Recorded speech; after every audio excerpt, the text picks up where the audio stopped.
Hello there, fellow nerds. It's Joe here. So what if Ahsoka was sentenced to death for the Jedi Temple bombing? In the last arc of the 5th season of the Clone Wars, Ahsoka Tano, Anakin Skywalker's Padawan, is framed for the bombing of the Jedi Temple hangar. Anakin manages to catch the real culprit, Ahsoka's one-time friend Barriss Offee, and interrupts the trial just as Palpatine, who is presiding over the whole thing, is probably about to sentence her to death. Barriss confesses to the crime, the result of her lost faith in the Jedi.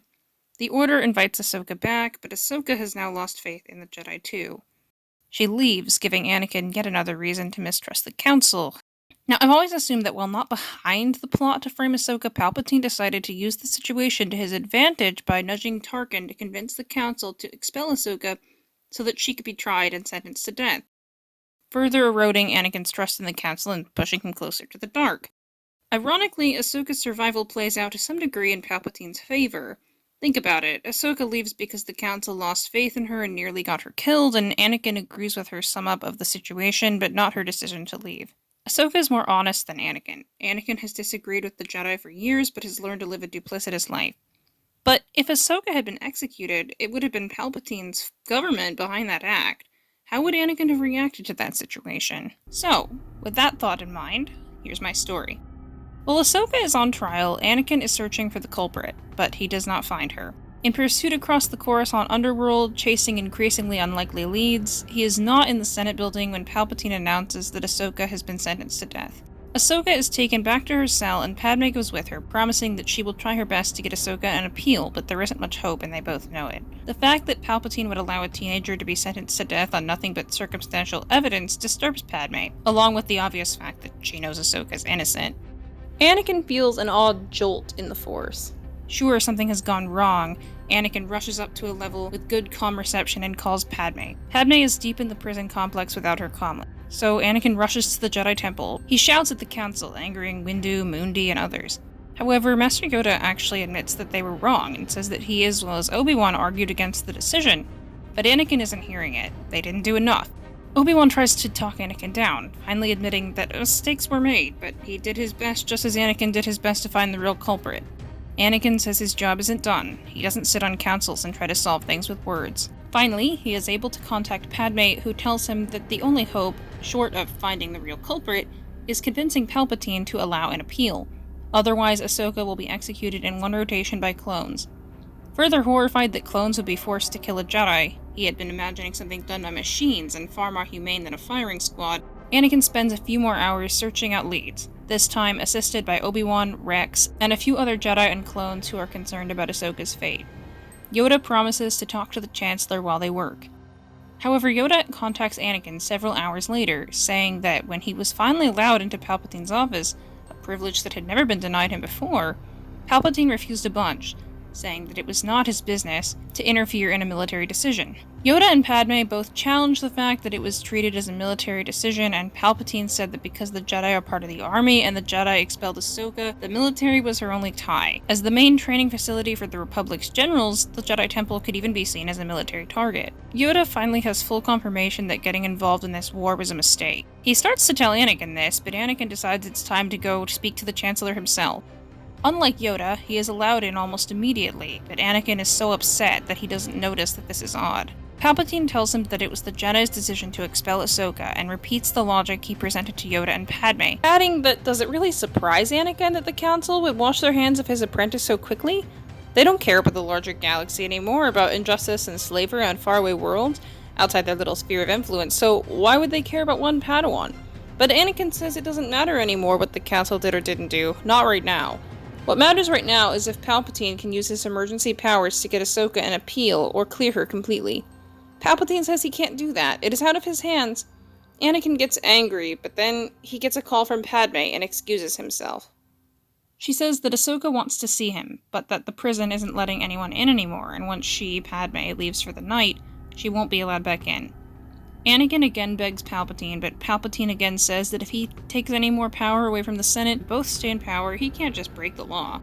Palpatine then suggests that the only one left who can save Ahsoka is someone strong, like Anakin, someone who will do what needs to be done. Because Palpatine is simply an old politician and the Jedi have failed. Anakin arrives at the prison just before it closes for the night. Ahsoka will be executed the next morning. Obi-Wan, Yoda, and Rex are deep in the lower levels chasing the elusive lead, Barriss, and can't be contacted. Anakin tries to enter, but they tell him they have orders not to let anyone in short of Tarkin and the Chancellor himself. Anakin tries to break in. He doesn't kill any clones, but they have orders to shoot to kill anyone who tries to break in. However, after he is clipped by a blaster bolt, a merciful clone stuns him, and he wakes in a cell a while later, contained in a force field. He can feel Ahsoka's presence, full of anxiety, sadness, and confusion. Meanwhile, Ahsoka can feel Anakin's presence, but it's clouded by anger and pain. She isn't allowed contact with anyone. A few hours later, a video screen is set up in Anakin's cell and he can see Ahsoka. Tarkin has asked a few high-ranking clones, including Rex, to perform the execution. Rex has just emerged, exhausted from a fruitless and sleepless night searching the lower levels when he gets the call. Obi-Wan had originally been told that he and Anakin could be on the other side of the ray shield when Ahsoka was executed, but that order has been rescinded by Tarkin, replaced with the news that only Rex, Jesse, and a few other clones will be allowed inside to actually perform the execution. If they refuse to comply, that will be considered treason, which carries a death sentence of its own. They are also greeted with the news that Anakin has been arrested for trying to break into the prison, and is being kept there on the assumption that he was trying to break Ahsoka out. His sentence is unknown, but Yoda has already been barred from visiting him on the excuse that they are afraid of letting any more Jedi inside a prison that was not equipped to hold them. Placed in an impossible situation, Obi-Wan and Rex stare at each other, not sure how in the world they'll explain this to the other clones. Calls to the Chancellor's office are met with a busy signal. Padme arrives at the prison and begs to be allowed to visit her client, but is prevented from entering due to the state of high security. Ahsoka paces her cell, out of hope. She feels Anakin reaching out to her, a desperate attempt at apology that is slowly becoming more rage than sorrow. When Rex, Jesse, Cody, and the 5 other clones arrive, helmets covering their faces, Ahsoka can sense their regret, fear, sorrow, anger, and pain. Tarkin stands in the hall, smile twisting his lips. She looks directly at Rex as her brothers in arms file into the cell, some with shaking knees. She's fought beside them for years, and she's never felt so much fear in any of them. Ahsoka Tano, Tarkin says, you stand convicted of the crime of bombing the Jedi Temple, a military target of the Grand Army of the Republic. For this act of terrorism, you are sentenced to death by firing squad. Men, ready your weapons. Some of them shift their feet, and then Rex rips off his helmet. No, he says, lowering his blaster. I may be a clone, created to fight this war, but this is no war, this is an unjust execution. I may be a clone, but I am not a pawn, and I am not going to kill her. Rex, no! But all the clones are lowering their blasters now. Tarkin sighs. Very well, he says. You will all be terminated then. Blaster bolts fly from hidden mounts in the ceiling. Rex and the other clones try to shoot out as many emplacements as they can, but their armor protects them. Ahsoka is unarmed and unprotected, and too many shots slice through her body. Jesse leaps in front of her, but too late. Tarkin tries to steal the squad inside the cell, but Cody leaps out through the ray shield as it begins to close. He is able to shoot the control, but the shield cuts through him, killing him. Rex and Jesse escape. They stun Tarkin and throw him into an adjoining cell. Then Rex lifts Ahsoka's body onto his shoulders and begins to run. They release Anakin from his cell, and he becomes a pure whirlwind of the Force, choking clones to knock them out, smashing them into walls, and ripping blast doors out of their tracks as Rex and his remaining team members shoot out blaster emplacements. Obi-Wan and Yoda, who are outside waiting for the clones to return, help the group escape, and many clones defect and fight with Rex and the Jedi. At this point, Palpatine sees the battle raging outside the prison and can tell that Anakin is boiling with anger. He debates about executing Order 66 early, but then decides against it. Perhaps he can get young Skywalker on his side before he has to resort to such measures. One of Palpatine's contacts manages to locate Barriss. He asks her if she wants a chance to put the Jedi in their place for real. She thinks he wants her for some kind of political stunt, but then he reveals to her that he is a Sith Lord and that he has a plan in place to bring the Jedi Order down. All he needs is for her to become his apprentice, and he can pull the trigger. Obi-Wan, Yoda, Anakin, and the clones who sided with Rex try to disappear into the city, where they contact the Jedi Council to inform them of what they have done. The clones who defected from the prison inform them that they heard Tarkin telling Palpatine that he wanted to execute Anakin as well, but that the Chancellor told him absolutely not. There wasn't enough evidence, and besides, he wanted Skywalker alive. This news disturbs the group, especially Anakin, who can't figure out why the Chancellor would fight Tarkin for him but not for Ahsoka. His initial answer, that Palpatine has mentored him and encouraged his career, doesn't satisfy him. If that were good enough, Palpatine would have listened to his request to go against Tarkin and the Senate to save Ahsoka. Anakin wants to visit the Chancellor. Obi-Wan and Yoda are against it because they have basically committed insurrection in the eyes of the military and the Senate. Even if Palpatine really means no harm, he might feel he has to have Anakin arrested or risk losing his own office. Anakin tries to brush that risk off, but since he was just subdued and arrested by the clones at the prison, he can't exactly ignore it. However, in the middle of the night, one of the clones is keeping watch, and Anakin uses the Force to put him to sleep temporarily and sneaks out of their camp in the low levels. He arrives at the Senate building because he senses the Chancellor to be there rather than in his apartment, a common occurrence in these stressful days of leadership during the war. Anakin is allowed in and confronts Palpatine about the information. He is boiling with anger over Ahsoka's execution and shouts that Palpatine could have risked his office to stop it, that public opinion of the Jedi was worse anyway because the Senate and the military have gone on record saying that a Jedi bombed the temple.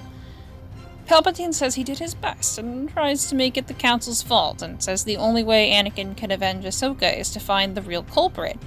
But that must be impossible because he already failed, as did Kenobi, Yoda, and the 501st. He manages to both blame Anakin and imply that Anakin is the only one who truly cared enough to put his all into finding the real culprit, and that Kenobi and Yoda must not have been trying hard enough. Anakin's anger boils, but he asks Palpatine why he kept Anakin alive when Tarkin wanted to execute him as well. Palpatine says there wasn't enough evidence. Anakin was only trying to save the unjustly accused, and that, besides, Anakin was one of the few Jedi Palpatine trusts. And then Palpatine suggests that maybe Padme didn't try hard enough in defending Ahsoka. Anakin's lightsaber comes on then. "Ahsoka is dead," he growls. He's confused. Anger at Padme is mingling with anger at Palpatine and Tarkin and the clones for not just busting him out of jail before trying to save Ahsoka.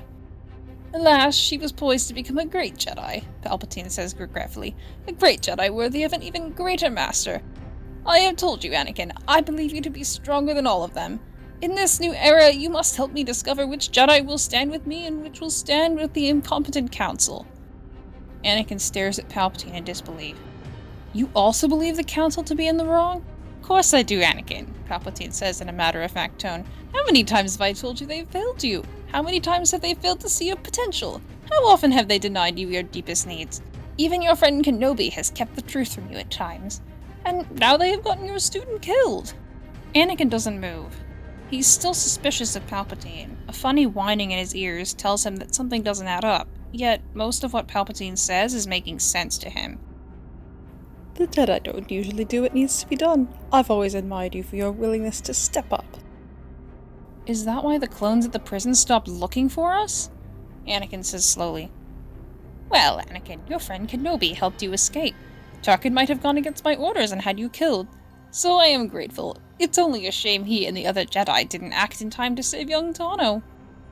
Anakin is frozen, lightsaber humming idly at his side. "You didn't help her either," Anakin says suddenly, "and she's dead! I don't trust any of you!" Yoda has arrived outside the office door. Yoda was awake and watching Skywalker, and he followed the young Jedi to the Senate. He sends a message back to wake Rex and Obi-Wan once he arrives. He knocks and pretends like nothing is wrong. Yoda can't hear what is being said, but he can sense a storm of conflicting emotions in Anakin. He knocks. Palpatine opens the door.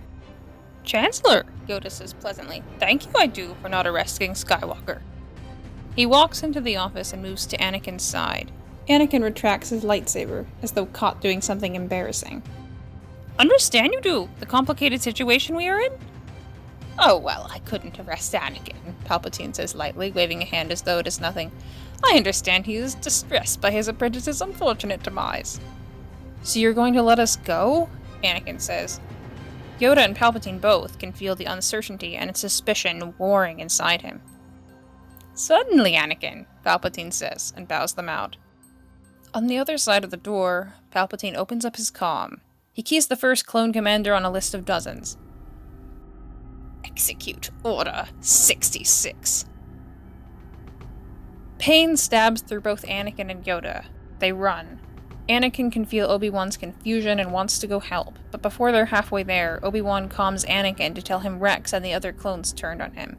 He stole Jesse's blaster and was able to injure or stun most of the other clones, cutting off hands and destroying rifles. Fortunately, there were few enough of them that I didn't have to kill all of them. Confusion and fear surges through Anakin. What happened? But there isn't time to stop and think. "Under attack, the temple is," Yoda says. "Feel it, I can. Master Kenobi, meet us there to help defend it, will you?"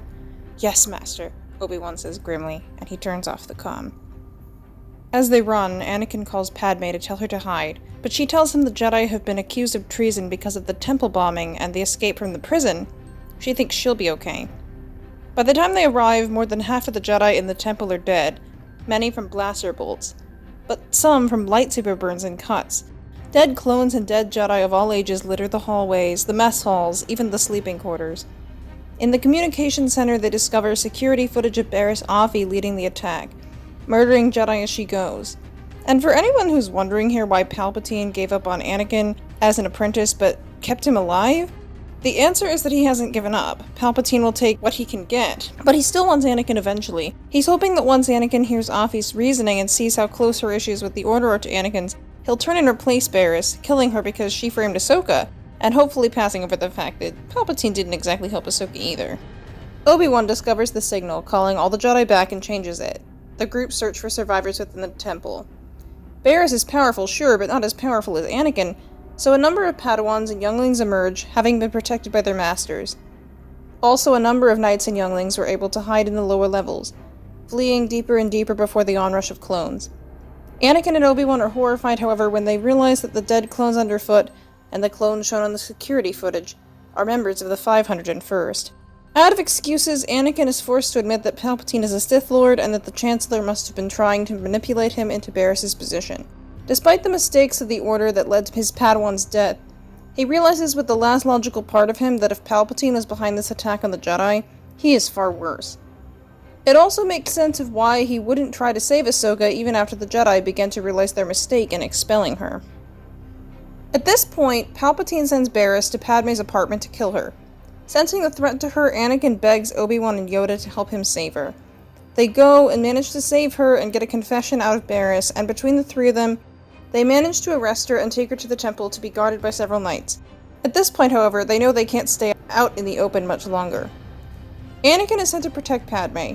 He wants to go and get revenge on Palpatine for his plot, his participation in Ahsoka's execution, and his attempt to kill Anakin's wife.